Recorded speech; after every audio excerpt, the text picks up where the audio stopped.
வணக்கம் சிதம்பரம் மக்களே. இன்றைக்கி சிதம்பரத்தில் இருக்கிற நந்தனார் மடத்திற்கு காந்திய தலைவர்கள் அனைவரும் வந்தனர். என்ன சிறப்பு அப்படின்னு கேட்குறீங்களா? நந்தனார் மடத்தில் இருக்கிற சிவலோகநாதர் கோவிலுக்கு அடிக்கல் நாட்டினது மகாத்மா காந்தியடிகள் 1932ஆம் ஆண்டு. இதை அறிந்த அவர்கள் சிதம்பரம் காந்தி மன்ற பிளாட்டினம் விழாவுக்கு வந்தவங்க.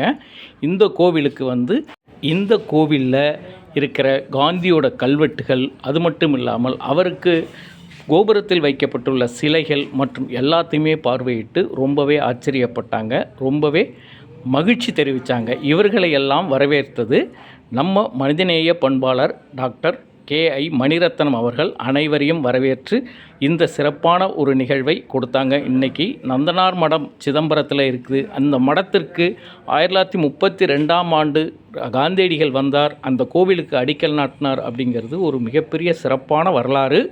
அனைத்து காந்திய தலைவர்களும் மணிரத்னம் சாருக்கு நன்றி தெரிவித்தார்கள். ரொம்பவே வியப்பாக இதை பார்த்தாங்க. இந்தியா முழுவதிலும் இருந்து இன்றைக்கி காந்திய தலைவர்கள் இந்த இடத்துல குழுமினது ஒரு மிகப்பெரிய சிறப்பம்சமாகும். அனைவருக்கும் கதராடை போர்த்தி நினைவு பரிசுகள் வழங்கப்பட்டது. எல்லோருமே ரொம்ப மகிழ்ச்சியாக எல்லாவற்றையும் சுற்றி பார்த்தனர்.